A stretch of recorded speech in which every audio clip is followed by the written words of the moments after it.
Mi familia me echó de la casa en mi cumpleaños después de que me negué a pagar la deuda de $100,000 de mi hermano. Así que me fui, y arruiné su reputación con un solo correo. Hola a todos, amigos, gracias por leer mi historia. He pensado en escribir esto hace un buen tiempo, ahora me gustaría que tengan más contexto. Obviamente todo empieza con un feliz cumpleaños, Liam, de parte de mi madre, con una voz alegre y falsa, como si no me hubiera hecho sentir culpable una hora antes por no ofrecerme a pagar el préstamo del vehículo de John. Yo estaba sentado al final de la mesa del comedor, con un pedazo de torta comprada frente a mí, mientras la cera derretida goteaba de la vela torcida con el número 30 de mi torta. Mi padre estaba encorvado frente a mí, con un brazo estirado perezosamente sobre la silla y el otro sosteniendo una cerveza. Mi hermano John, de 28 años, desempleado y claramente reacio a asumir responsabilidades, estaba mirando su teléfono con una mano mientras escribía con la otra, usando su nuevo iPhone, que yo había comprado. Entonces hablé, aclarando la garganta. Mi corazón latía rápido, pero traté de mantener la calma. Necesitamos hablar sobre el dinero. Mi papá gruñó. Mi mamá parpadeó. John ni siquiera levantó la mirada. No puedo seguir cubriendo todo. Admití que estaba intentando construir un futuro para mí. He estado pagando la hipoteca aquí, cubriendo los servicios, la comida. El año pasado pagué la segunda multa de John por conducir bajo los efectos del alcohol. Necesito reducir gastos. John levantó la mirada. Estás actuando como si fuera caridad. Lo miré fijamente. Lo es. Él se rió. Vaya. Está bien entonces. Mi papá se inclinó hacia adelante, con el ceño fruncido, como si lo hubiera ofendido profundamente. Entonces empieza con la deuda de 6 cifras de tu hermano. Ese es el verdadero problema, ¿no? Mi mamá le lanzó una mirada de reojo, como si deseara que no lo hubiera dicho en voz alta. John se quedó completamente quieto. No voy a pagar eso, respondí en voz baja. No es mi responsabilidad. La habitación se volvió helada. Nadie se movió. Mi papá se recostó nuevamente, torciendo los labios en una mueca. Bueno, supongo que ya sabemos en qué lado estás. Cuando regresé del trabajo al día siguiente, mis pertenencias, incluyendo mi ropa, libros, herramientas y la laptop que usaba para trabajar como freelance, estaban ordenadas en el porche. Las cerraduras habían sido cambiadas. Había una nota clavada en la puerta. Considera lo que has hecho. Eso era todo lo que decía. Me quedé ahí un buen rato, mirando la letra de mi madre, clara, precisa e inconfundible. No toqué la puerta. No grité. No lloré. Respiré hondo, recogí mis cosas y me fui. Después programé el mensaje. A la mañana siguiente, todo cambió. Para entender cómo llegamos a un cumpleaños que terminó con mi expulsión y una nota que se sentía como una bofetada, hay que retroceder 10 años. Yo tenía 20 cuando John destrozó su primer auto. Por supuesto, estaban borrachos. Mi mamá lloró. Mi papá gritó. Y yo, el hijo mayor ejemplar, con trabajo estable y sin problemas, pagué la grúa y le presté $3,000 para las reparaciones. Nunca me los devolvió. Se suponía que sería algo de una sola vez, pero terminó marcando un patrón. Cuando John dejó la universidad, fue mi culpa por no ayudarlo con sus estudios. Cuando perdió 3 trabajos en un año, me dieron un discurso sobre cómo algunas personas simplemente tienen más dificultades. Cuando sobregiró su cuenta bancaria, mi mamá me llamaba, con ese tono suave y cargado de culpa, recordándome que era mi hermano y pidiéndome que lo cubriera él solo esta vez. Y yo siempre lo hacía. Pagué el alquiler cuando lo desalojaron. Pagué el seguro de su auto, el mismo que usaba para ir a fiestas mientras yo caminaba al trabajo. Compraba comida, pagué los impuestos de la casa de mis padres cuando se atrasaron, y aún así me las arreglaba para pagar mis clases nocturnas y obtener mi certificación en sistemas eléctricos. Mientras tanto, John pasaba sus días en el sótano, intentando hacer música y sin hacer nada productivo. ¿La peor parte? Ni siquiera fingía estar agradecido. Actuaba como si todo le correspondiera. Decía que a mí me iba bien, como si yo fuera un cajero automático sin rostro, asegurando que yo podía cubrirlo todo, que para eso estaban los hermanos mayores. Y mis padres se lo creían todo. Pude haberme mudado. Pero cada vez que lo mencionaba, mi mamá se ponía a punto de llorar y decía que la casa solo se sentía como un hogar cuando yo estaba ahí. Mi papá respondía que no fuera dramático y me recordaba que yo solo cubría una parte de los gastos, como el plan del teléfono, insinuando que no era suficiente. ¿Y John? Él sonreía con burla y decía que para qué me iría si la tenía tan fácil. Sí, claro, la tenía fácil. Trabajaba 60 horas a la semana y casi no veía la luz del día, mientras mi hermano me pedía dinero prestado para comprarse audífonos nuevos. Yo me saltaba comidas para ahorrar, mientras mi papá usaba mi dinero para arreglar el aire acondicionado y me decía que debía estar agradecido por no tener que lidiar con un arrendador. Todo explotó 2 meses antes de mi cumpleaños. Llegué a casa después de un turno de 14 horas y encontré a John organizando una fiesta. Mi computadora gamer, que había armado pieza por pieza durante 5 años, estaba en la sala conectada a su sistema de sonido. Sus amigos estaban tirados en el sofá. Había botellas de cerveza por todo el piso. Mi teclado estaba pegajoso. No grité. Simplemente desconecté todo y lo llevé de vuelta a mi habitación. A la mañana siguiente, mi mamá me dio un sermón. Dijo que lo había avergonzado, que sus amigos me habían visto moviéndome como un loco. Yo traté de explicarle que estaban usando mis cosas, pero ella respondió que esa no era solo mi casa, que todo ahí era compartido. Esa palabra, compartido, me golpeó fuerte. Compartido, como la hipoteca que yo pagaba, la comida que compraba y la electricidad que salía directamente de mi cuenta. Esa noche revisé mis finanzas. Estaba cerca. Con unos meses más de ahorro, podría irme definitivamente. Entonces a John se le ocurrió una nueva, gran idea, invertir en criptomonedas. Usó $25,000 de préstamos estudiantiles que nunca pensaba pagar, y lo perdió todo en 2 semanas. Le echó la culpa a la aplicación, al mercado y a sus amigos. Luego vino a mí. Me pidió $10,000 como si fuera algo normal, como si me estuviera pidiendo un favor cualquiera. Yo me reí, por primera vez en años, dije que no.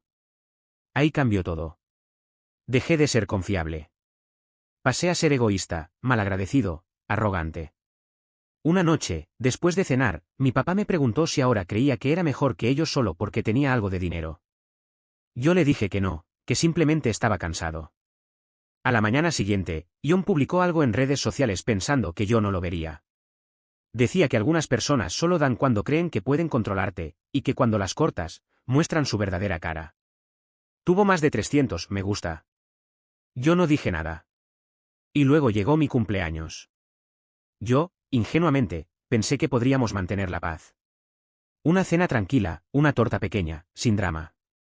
Pero fue una emboscada. Mi papá no dejaba de mirarme, esperando que sacara el tema del dinero. John hacía bromas sobre que yo debía abrir un fondo inexistente para él.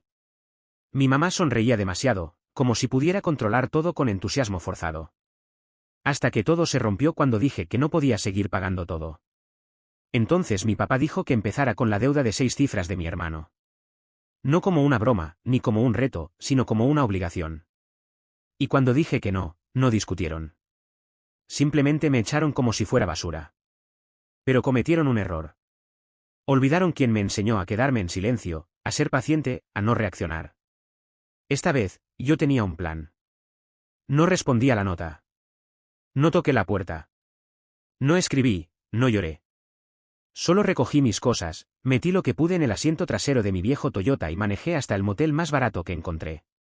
Uno de esos lugares al borde de la carretera, donde el aire huele a cigarro y las máquinas expendedoras se tragan tu dinero sin dudar. Me senté en el borde de la cama, con la nota aún arrugada en el puño. Considera lo que hiciste. Y lo hice. Lo pensé mucho, con calma. Luego programé el mensaje. Verás, con los años aprendí algo, cada familia tiene una historia que se cuenta a sí misma. La nuestra era simple. Liam es responsable. Liam siempre ayuda. Liam nunca falla. Y como siempre estaba ahí, ellos podían hacer lo que quisieran. Lo que no sabían es que durante los últimos 2 años yo había estado guardando todo. Cada solicitud de dinero, cada transferencia, cada recibo. Cada vez que ayudaba a alguien, lo registraba. Cada mensaje pasivo-agresivo, cada intento de hacerme sentir culpable, cada vez que me decían que estaba exagerando cuando yo pedía límites, todo estaba guardado, fechado y organizado. También estaba la carta que escribí meses antes de mi cumpleaños, cuando empecé a pensar en irme. No era una despedida, era una confesión. Ahí contaba todo. Como había terminado de pagar una segunda hipoteca sin que ellos lo supieran, porque el banco me llamó a mí, no a ellos. Como descubrí que John había intentado usar mi identidad para solicitar un préstamo personal de $15,000. Por suerte se lo negaron, pero la consulta quedó registrada en mi historial crediticio. Y lo peor, mis padres lo sabían y me pidieron que no hiciera nada, que no denunciara, porque la familia debía mantenerse unida. Estuve atrapado, hasta que dejé de estarlo. Esa mañana, después de que me echaron de la casa que yo mismo había sostenido, presioné enviar. No se lo mandé solo a ellos. Lo reenvié a toda la familia, mi madrina, mis tíos, los parientes de mi mamá, los hermanos de mi papá, el grupo de la iglesia, a todos. Incluí recibos, capturas de pantalla, registros bancarios, mensajes, audios, todo ordenado. Incluso adjunté una hoja de cálculo titulada Lo que realmente pagó Liam. En menos de una hora, se volvió viral dentro de la familia. Para el mediodía, tenía 26 llamadas perdidas de mi mamá y 8 de mi papá. John no llamó. Solo envió un mensaje diciendo que no tenía que haber hecho eso. Fue frío. No respondí. A las 12:37 de la tarde, una tía a la que no veía hace años me escribió para decirme que estaba orgullosa de mí, que siempre supo que se estaban aprovechando. Y luego vino el caos. Al parecer, la reputación de mis padres en su pequeño círculo era más importante de lo que imaginaba. La imagen de familia perfecta, unida y moralmente intachable, se derrumbó. La gente empezó a hacer preguntas. ¿Por qué yo pagaba todo mientras John se iba de vacaciones? ¿Por qué la nota en la puerta parecía sacada de una película? ¿Por qué él tenía cosas nuevas sin trabajar? ¿Por qué yo vivía casi como un inquilino, a pesar de sostener la casa? Mi papá intentó justificarlo, diciendo que me estaban dando estructura, que todo había sido acordado. Grave error. Yo había incluido una grabación de la noche en que me echaron. Había dejado mi teléfono grabando en el bolsillo de mi chaqueta antes de cenar. El audio era claro. La exigencia, mi negativa y la orden de irme, seguida de la nota. Eso no lo pudieron negar. Y lo más fuerte de todo, también denuncié el intento de robo de identidad. La primera vez lo dejé pasar. Pero no más. Cuando la policía llegó a la casa para interrogar a John por el intento de préstamo fraudulento, todo se salió de control. Un vecino grabó lo ocurrido, gritos, una puerta azotándose y John reclamando que él merecía una oportunidad. Alguien, probablemente mi mamá, gritaba que ya le habían dicho que no empeorara las cosas. Ese vídeo terminó en el grupo de Facebook del vecindario, y de un momento a otro, la familia que antes comentaba los problemas de otros se convirtió en el centro de atención. Yo no lo vi en persona. Estaba ocupado mudándome a mi nuevo departamento en el centro, un pequeño lugar de una habitación sobre una florería. Era tranquilo, con luz natural por las mañanas y una cocina que no cargaba con discusiones pasadas. Pagué el depósito con dinero que debía haber ahorrado desde hace tiempo. Esa noche me senté en el sofá, sin televisor, solo con mi laptop y comida para llevar, observando desde lejos cómo todo se desmoronaba. Intentaron llamarme muchas veces más. Cuando no respondí, mi mamá apareció en mi trabajo. Me esperó en recepción, con los ojos rojos y un recipiente con mi comida favorita, como si eso pudiera arreglar años de todo lo demás. Salí a hablar con ella. Intentó decir algo, pero la detuve. Le dejé claro que no iba a regresar. Ella dijo que yo estaba destruyendo a la familia. Yo respondí que no, que simplemente había dejado de sostenerla. Se quedó en silencio, y por primera vez, yo no sentí culpa. Ese fue el momento en que todo cambió. No solo la dinámica familiar, sino la forma en que los veía. Ya no como padres indefensos ni como un hermano perdido, sino como personas que tomaron decisiones una y otra vez, y ahora estaban enfrentando las consecuencias. Es curioso cómo el silencio puede ser más fuerte que los gritos. Por primera vez en mi vida, no despertaba con la música de John retumbando en las paredes ni con los arranques de mi papá. No evitaba los cambios de humor de mi mamá ni vivía anticipando el siguiente conflicto. En cambio, había calma. En las mañanas preparaba café sin preocuparme de que alguien hubiera terminado la leche. Podía dejar mi billetera sobre la mesa sin miedo a que desapareciera. No tenía que justificar cada gasto, cada decisión, cada límite. Al principio fue extraño. Esperaba que ese silencio se rompiera en cualquier momento, como si todo volviera a ser como antes. Pero no pasó. Las llamadas no pararon de inmediato. Mi mamá dejaba mensajes largos, con la voz débil y cargada de culpa, recordándome quién se suponía que debía ser. Mi papá solo envió un mensaje, con tono irónico. Yo no respondí. Con el tiempo, los intentos de contacto fueron disminuyendo hasta desaparecer. 3 semanas después de mudarme, recibí una carta escrita a mano por John. Era corta. Reconocía que había cometido errores, pero también decía que solo había hecho lo que siempre le permitieron hacer. Ahora todo estaba en su contra, nadie hablaba con ellos y yo había destruido todo. Terminaba preguntando si había valido la pena. No había disculpas, solo reproches. Eso me dijo todo lo que necesitaba saber. No respondí. En lugar de eso, empecé a reconstruir mi vida. Me inscribí en un bootcamp de programación que había querido hacer desde hace años, pero que siempre postergaba porque tenía que ayudar en casa. Empecé a trabajar como freelance por las noches y a ahorrar para el futuro que realmente quería, no el que me obligaron a financiar. También encontré amistades reales, personas que no esperaban nada de mí más que honestidad, que valoraban quién soy y no lo que puedo darles. Me uní a un gimnasio de escalada y volví a disfrutar del movimiento, del riesgo, de exigirme por mí mismo, no de cargar con otros que no quieren avanzar. Incluso la terapia me ayudó. Resulta que años de ser el que soluciona todo dejan marcas invisibles. Mi terapeuta lo llamó parentificación, que ocurre cuando a un hijo se le exige actuar emocional y económicamente como un adulto. Gracias a eso entendí algo importante: yo nunca fui egoísta, solo estaba agotado. Mientras tanto, en la casa todo se vino abajo. Mi mamá tuvo que volver a trabajar, algo que odiaba, porque había pasado años administrando un hogar con dinero que no era suyo, sino mío. Mi papá empezó a beber más. Incluso tuvo una fuerte discusión con un vecino que preguntó por mí. Y según supe, John consiguió trabajo en una gasolinera, pero solo duró 6 días antes de culpar al jefe, como siempre. La familia extendida se alejó. Habían visto demasiado. Ya no podían sostener la idea de la familia perfecta. Y, por primera vez, a mí no me importó. Dejé de intentar arreglarlo todo.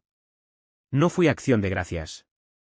Lo pasé con la familia de un amigo, donde la gente reía en la mesa en lugar de caminar sobre huevos.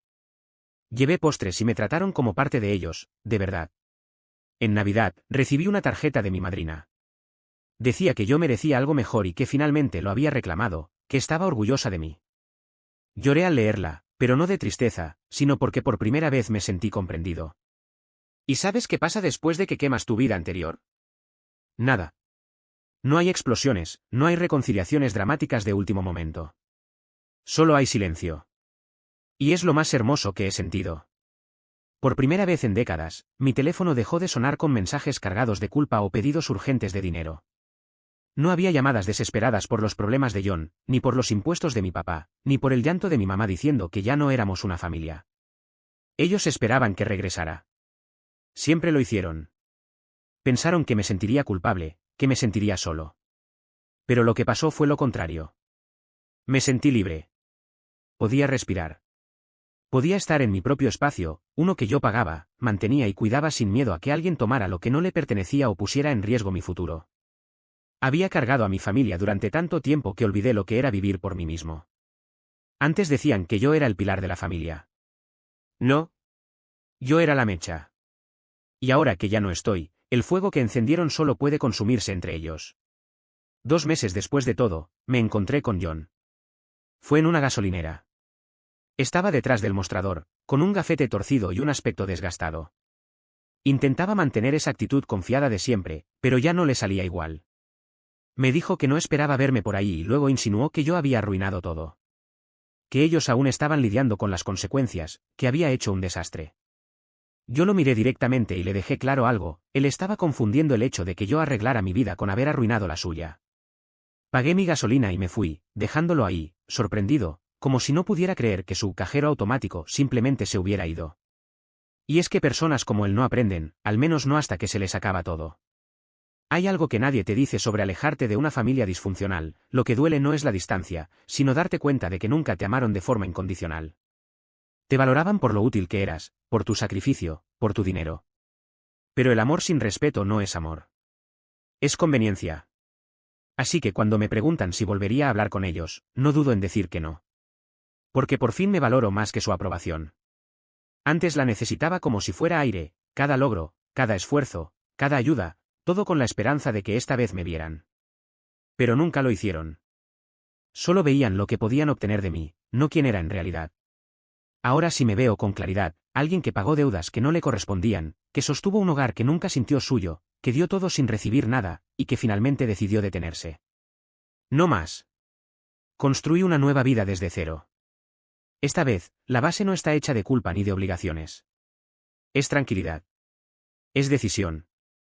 Es mía. Paso mis fines de semana haciendo caminatas, leyendo y tomando clases. Estoy aprendiendo fotografía, algo que postergué durante años por otras responsabilidades económicas. También estoy saliendo con alguien que no necesita que lo rescaten, que se interesa por mi día y que no me llama egoísta por poner límites. A veces, por las noches, me quedo en la cama recordando a la persona que fui. Ese joven que caminaba con cuidado dentro de su propia casa, que entregaba su sueldo casi como un ritual, que creía que si se esforzaba lo suficiente, finalmente lo amarían como debía ser. Y en silencio me digo, lo lograste. Saliste de ahí. Ya no les debes tu silencio. Y ni siquiera tuve que gritar. Simplemente me fui. Gracias por leer. Si quieren más historias como esta, suscríbanse a mi canal.